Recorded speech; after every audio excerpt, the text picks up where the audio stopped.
Well, hey, handy people, Dan here. Hey, a lot of people have asked me to tell them about this car. They're not familiar with all the stuff I did, so here's a little tour. So come on.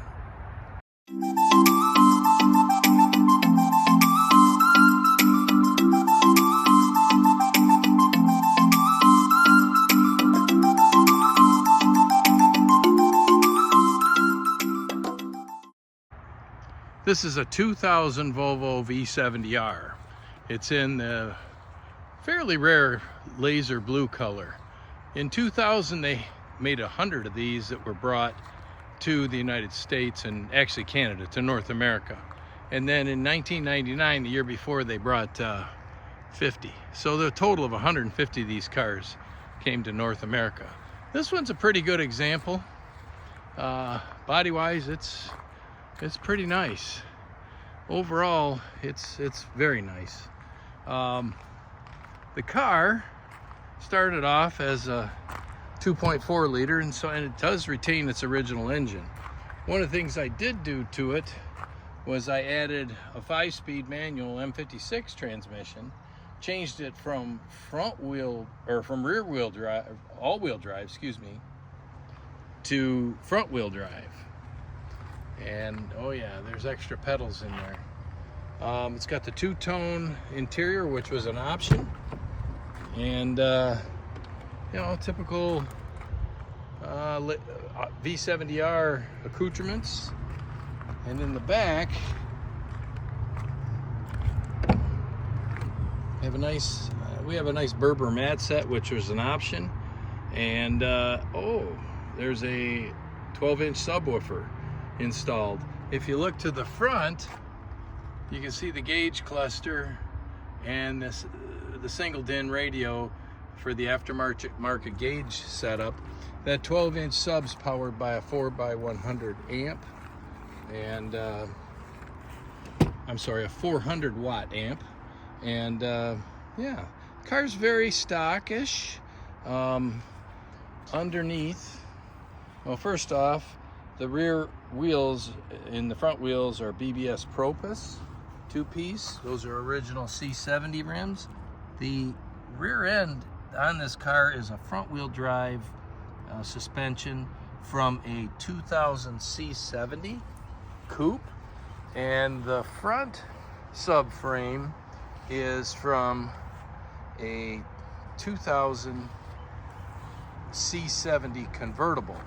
The headlights are 2004, and the headlights and corners are 2004 C70 Jewel headlights. People ask, why would you change from all-wheel drive to front-wheel drive? Well, it's simple. First of all, the all-wheel drive suspension, a lot of parts are no longer available. Second of all, the all-wheel drive suspension is much more complex than the proven front-wheel drive rear-end suspension with it's called the Delta Link suspension. A lot simpler to rebuild that Delta Link. As a matter of fact, this has it all completely rebuilt with new bushings, the Delta Link suspension.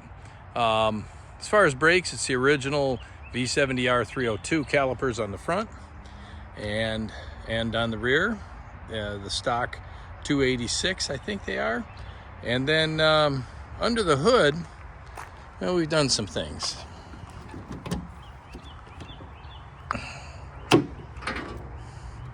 It's the basic 2000 V70R motor. This one's had a full stage 0. That includes dropping the oil pan, all new pickup seals, etc. Also, you'll notice that it sports a 2004 S60R over the engine pipe, and that's mated to an aftermarket eBay intercooler. So I've got what's called a RIP kit. It's a reverse intercooler kit. It's got the OEM strut bar, and of course the engine came with green injectors. And down here you can see there is a 3-inch stainless steel performance exhaust coupled to the 19T turbocharger. That's significant. Now you might ask, why did I put the C70 subframe on here? Well, it's hard to see it, but the C70 subframe sports aluminum bushings for better handling, and also an additional brace that runs all the way to the back, back from there to about the center of the car. You can see it right there. And it really stiffens up the chassis. And you can see the additional bracing that's on the subframe as well.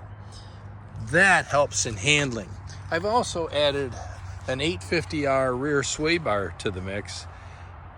And yeah, this thing is like a go-kart. This is a beautiful car. The body's in pretty darn good shape, considering it's 24 years old.